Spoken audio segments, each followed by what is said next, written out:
This channel does not promote any violent, harmful, or illegal activities. All content provided by this channel is meant for an educational purpose only. প্রয়াত প্রাক্তন প্রধানমন্ত্রী মনমোহন সিং 92 বছর বয়সে প্রয়াত প্রাক্তন প্রধানমন্ত্রী। শ্বাসকষ্টের সমস্যা নিয়ে তাকে ভর্তি করা হয় দিল্লি এইমসে। মনমোহন সিং এর প্রয়াণে গভীর শোক প্রকাশ করেছে বিভিন্ন মহল।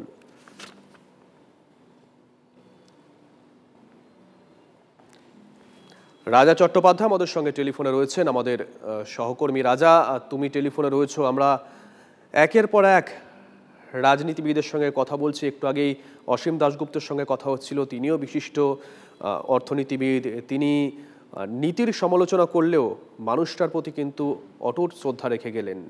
রাজা, এক্স্যাক্টলি, দেখো আমাদের এই ভারতে এমন মানুষ খুব কম আছেন। কারোর মৃত্যুর দিনে কেউ যদিও কোনো রকম যদি কোনো নেতিবাচক স্মৃতি তাকেও কেউ টেনে আনেন না, কিন্তু মনমোহন সিং এর ক্ষেত্রে এটা হলফ করেই বলা যায় যে তার ব্যক্তিগত জীবন, তার চারিত্রিক বৈশিষ্ট্য, গুণাবলী এবং তার বিদ্যে বুদ্ধি, তিনি কেমন রাজনীতিক ছিলেন ইত্যাদি বিষয় নিয়ে নেতিবাচক মন্তব্য করার মানুষ বিরলের মধ্যে বিরলতম, কেউ করতে পারবেন না। তাই তুমি যে রিয়াকশন করে শোনাচ্ছ বিভিন্ন রাজনীতিকে, সেখান থেকে সেটা বোঝা যায়। আমি একটা এর আগের বুলেটিনে যখন তোমার সঙ্গে আমার কথোপকথন চলছিল, তখন একটা জায়গায় আমার কথা শেষ করতে হয়েছিল। সেখান থেকেই আমি আবার শুরু করি যে যদিও এই যে উদার অর্থনীতির জনক বলে পিভি নরসিংহ রাওকে সবাই জানে, কিন্তু তার পেছনে যে আসল খামটা ছিল, যে বটগাছটা ছিল, সেটা ছিলেন অবশ্যই মনমোহন সিং। আর একটা উদাহরণ আমি তোমায় দিতে চাইবো। দেখো, একটা সময় এটা একটা বেশ মজার কনভারসেশন। একটা সময় প্রণব বাবুকে তিনি স্যার বলতেন, আর একটা সময় তিনি যখন একেবারে ভারতের গণতন্ত্রের শীর্ষ পদে গিয়ে বসলেন, তখন কিন্তু মানে প্রশাসনিক শীর্ষ পদে, তখন মনমোহন সিংকে স্যার বলেছেন প্রণব বাবু। এটা নিয়ে দুজনের মধ্যে একটা খুব সুন্দর সম্পর্ক ছিল। সব থেকে বড় কথা, 2004-এ যখন সোনিয়া গান্ধী ডেকে বসলেন, তিনি জানিয়ে দিলেন যে আমার অন্তরাত্মা, তিনি পরে বললেন যে আমার অন্তরাত্মা আমাকে বাধা দিয়েছে। সবাই তো ধরেই নিয়েছিল যে এইরকম একটা স্টানিং উইন, ইন্ডিয়া শাইনিং এর পরাজয় হয়ে গেল, অটল বিহারী সরকার পড়ে গেল, এবার বোধহয় সোনিয়া গান্ধীর এরকম জয় বা সোনিয়া গান্ধী প্রধানমন্ত্রী হবেন, প্রায় সবাই ধরেই নিয়েছিল। এইরকম একটা সময় কে হয়। রাজা, একটু সঙ্গে থাকো, আসবো তোমার কাছে। গুলাম নবী আজাদ তিনি কিছু বলছেন, শোনাবো। दोबारा उनके अंडर हेल्थ मिनिस्टर रहा, एक नॉन इंटरफेयरिंग प्राइम मिनिस्टर, बहुत ही अच्छे प्राइम मिनिस्टर होकर भी वो एक अच्छे दोस्त भी थे, भाई के तरह भी बिहेव करते थे, बाप की तरह भी बिहेव करते थे, प्राइम मिनिस्टर की तरह भी बिहेव करते थे। उनको कभी भुलाया नहीं जा सकता।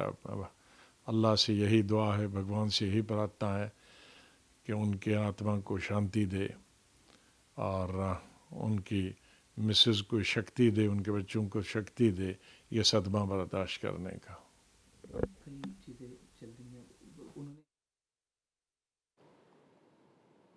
রাজা চট্টোপাধ্যায় আমাদের সঙ্গে রয়েছেন, আমাদের সহকর্মী টেলিফোনে। রাজা, থামিয়েছিলাম তোমায়, প্লিজ কন্টিনিউ করো। সময় একটা গেস করার পর্ব চলছিল যে সবাই অনুমান করছিলেন কে হয়। ভারতের একটা বড় অংশের মানুষ, এটা হলফ করে বলা যায়, ধরে নিয়েছিলেন যে সিনিয়র মোস্ট, মানে রাজনীতিতে সিনিয়র মোস্ট সেই সময় প্রণব মুখার্জি, তাকেই সম্ভবত প্রধানমন্ত্রী করা হবে। কিন্তু না, খেলাটা ঘুরে গেল এবং তারপর দেখা গেল সোনিয়া গান্ধী মনে মনে যার কথা ভেবে রেখেছিলেন, এটা কিন্তু একটা তখনকার মতো একটা বিষয় ছিল যে মনমোহন সিংকে প্রধানমন্ত্রী করা হলো। এবং সেটা নিয়ে এটা ভালো হলো না মন্দ হলো, প্রণব বাবুকে করলে ভালো হতো, এই চর্চা রাজনীতিতে দীর্ঘদিন ধরে হয়েছে। কিন্তু কখনো এই ব্যাপারটা, এটা প্রণব বাবু তার জীবদ্দশায়, তার বইয়েও লিখে গেছেন, নেভার, কখনো প্রণব বাবুর সঙ্গে এই নিয়ে মনমোহন সিং এর কখনো কোনো রকম মানসিক দূরত্ব বা কিচ্ছু তৈরি হয়নি। পরবর্তীকালে প্রণব বাবু তো রাষ্ট্রপতি হলেন, ভারতবর্ষের একেবারে নমিনাল হেড হিসেবে শীর্ষ পদে তিনি গিয়ে বসলেন। কিন্তু সেই পর্বে যখন প্রণব বাবু হতে পারলেন না বা তাকে করা হলো না, এটা নিয়ে ভেতরে কোনো অন্দরে কোনো তিক্ততা বা এরকম কিছু হয়নি। দুজনই স্টেটসম্যান ছিলেন, দুটি মার্গে।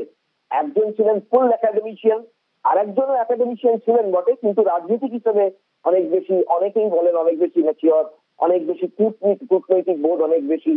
কিন্তু এই ধরনের কম্পারিজন আজকের দিনে কেউ করবেন না একটাই কারণে, তার কারণ দুজন দুদিকে চ্যাম্পিয়ন।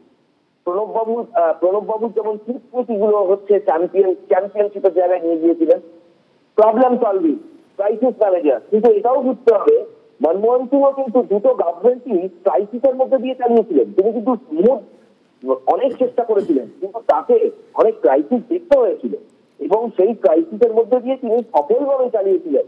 5-10 বছরের টার্ম পূরণ করেছিলেন এবং তিনি জওয়াহরলাল নেহরু, ইন্দিরা গান্ধী এবং রাজা, তোমাকে থামাচ্ছি, একটু সঙ্গে থাকো। এই মুহূর্তে আমরা যোগাযোগ করেছি, আমাদের সঙ্গে রয়েছেন জহর সরকার। জহর বাবু, আপনি কর্মজীবনে দেখেছেন মানুষটিকে, পরবর্তী সময় যখন রাজনৈতিক জীবন তখনও আপনি রাজ্যসভায় গেছেন, দীর্ঘ 33 বছর মনমোহন সিং রাজ্যসভায় ছিলেন, আপনিও একটা সময় পেয়েছেন, যদি কিছু শেয়ার করেন আমাদের সঙ্গে।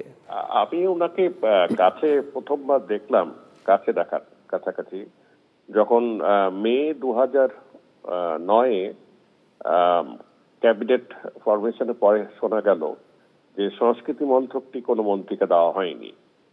এটি ওদের সরকার ঠিকই করেছিলেন যে এটা ডক্টর মনমোহন সিং প্রাইম মিনিস্টারের কাছে রাখবেন। কেন আমি জানি না, আমি তখন সংস্কৃতি সচিব ছিলাম, আমার মন্ত্রীর দরকার ছিল, উনি তখন মন্ত্রী হিসেবে দায়িত্ব নিলেন।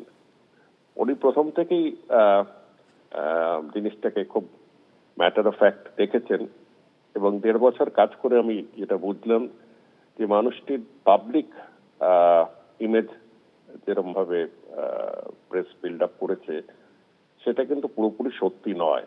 কেন আমি অনেক ব্যাপারে দেখেছি যে উনি যখন কোনো ব্যাপারে দৃঢ় একটা কোনো ধারণা করতেন বা ডিটারমিন্ড, উনি কিন্তু সেখান থেকে নড়তেন না। আর দ্বিতীয় কথা, যখন লোকে বলে যে গান্ধী পরিবারের ছিল, সেটা যে কতখানি অসত্য, হ্যাঁ আমি জানি গান্ধী পরিবারের সাথে তার সম্পর্ক অন্যরকমের ছিল, তার উপর ভরসা করতেন।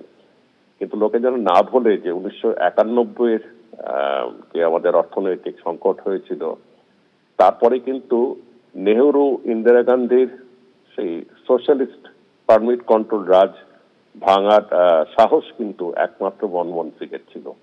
ঠিক তার আগে কিন্তু বিজেপি সমর্থিত সরকার ছিল, তারা করতে পারেনি, তারা জানতেন যে কেমন দুরবস্থা আছে।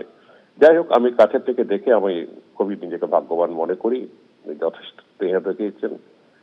ঠিক কয়েক রাজ্যসভায় যাওয়ার পরে উনি হাসতেন আমাকে দেখে, শেষের দিকে কম যেতেন, বাড়িতে ডেকে খাইয়েছেন ইত্যাদি। উনি যেন ওনার আত্মা যেন শান্তি পায়। ধন্যবাদ জহর বাবু। রাজা, তোমার সঙ্গে কথা বলছি, বিভিন্ন রাজনীতিবিদ তাদের সঙ্গেও কথা বলছি, আমরা জহর বাবুর সঙ্গে কথা বললাম, জ্যোতির্ময় আমাদের সঙ্গে রয়েছেন, আমাদের সহকর্মী। জ্যোতির্ময়, তোমার সঙ্গে কথা বলছিলাম, যান্ত্রিক গোলযোগ হয়েছিল। জ্যোতির্ময়,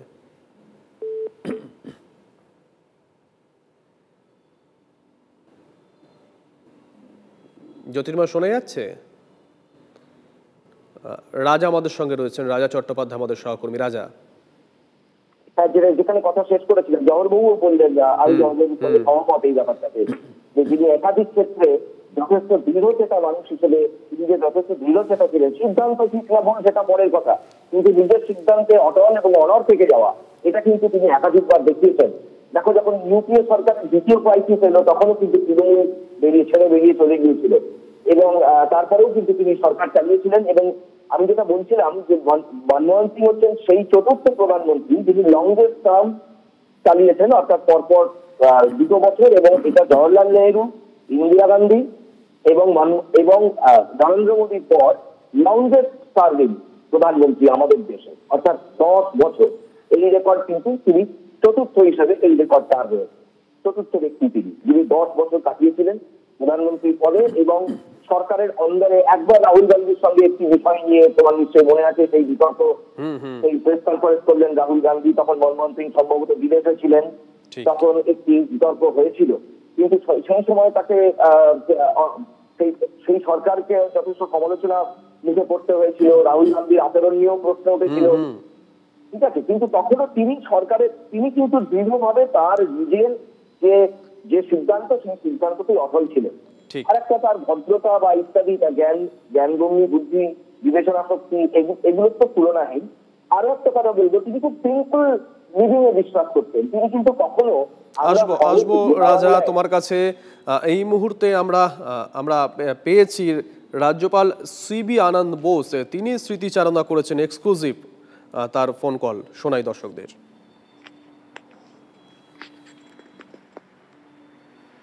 My memories of Dr. Manmohan Singh was the days when I was working under him as Joint Secretary in the Department of Atomic Energy.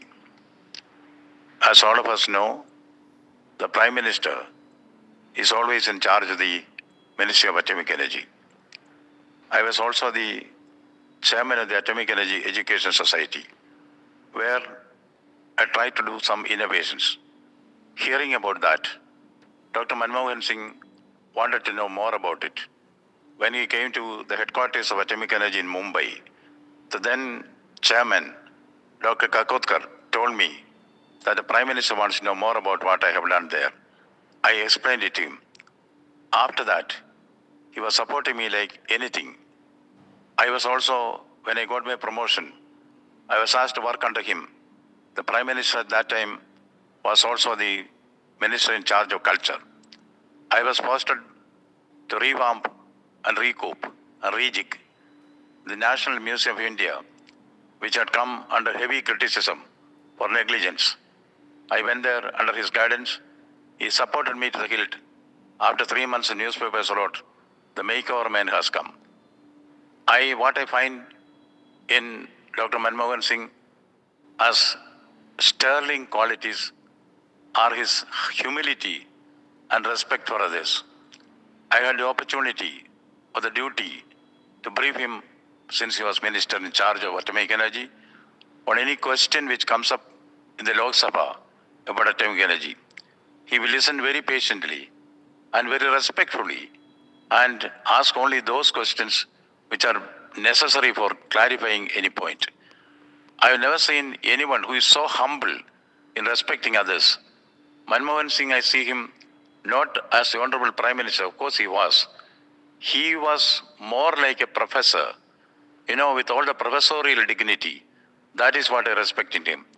And when, as an IAS officer, I retired, he called me to his presence, asked me to continue in the position. And when somebody published a book on me after my retirement, they got an article from Dr. Manmohan Singh in which he described my humble self as an inspired civil servant. I have a lot of respect for him, a lot of affection for him. Such a humble person, such a dignified person, such a knowledgeable person.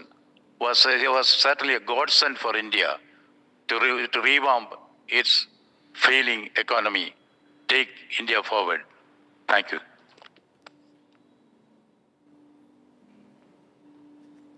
রাজ্যপাল CB আনন্দ বোস মনমোহন সিংয়ের স্মৃতিচারণা করলেন। ইতিমধ্যেই বিভিন্ন রাজনীতিবিদরা তারা এমসে পৌঁছতে শুরু করে দিয়েছেন। প্রিয়াঙ্কা গান্ধী পৌঁছে গেছেন, মল্লিকার্জুন খার্গে পৌঁছে গেছেন।